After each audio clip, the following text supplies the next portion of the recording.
ভাই ভালো দেখে একটা তরমুজ দেন তো, বাচ্চারা খাইব। এই দুহানো কোনো খারাপ তরমুজ নাই, একবারে কররা লাল খায়া দেয়া দিবেন। লাল টক টক করে এমন একটা বাচ্চা দিয়েন। অবশ্যই অবশ্যই, শুনেন, তরমুজ পরীক্ষা করা একটা আর্ট, এটা হগলে পারে না। দেখেন দেখেন, শব্দ শুনছেন? একদম পারফেক্ট, কররা লাল। আজকে সকালে মাত্র ক্ষেত থেকে উড়াই আনছি। আরে আপনি তো একবারে এক্সপার্ট। আচ্ছা আচ্ছা, তো দাম কত? 600 টাকা।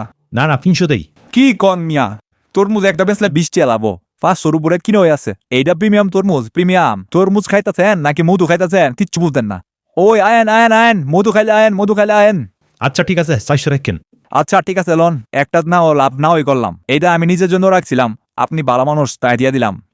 ভাই একটা কথা বলেন তো, আপনি থাপ্পড় দিয়ে কেমনে বুঝলেন যে তরমুজটা বালা? তেহাড়া দেন আগে।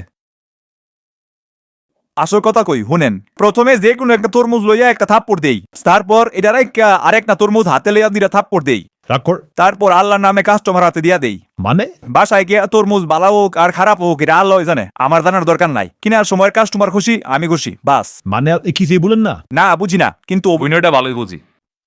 ভাই আমারে ভালো দিকে একটা তরমুজ দেন তো। দেখেন দেখেন, শব্দ শুনছেন? একদম পারফেক্ট, কররা লাল। আজকে সকালে মাত্র ক্ষেত থেকে উড়াই আনছি, এইটা আমি নিজের জন্য রাখছিলাম, আপনি ভালো মানুষ তাই দিয়ে দিলাম।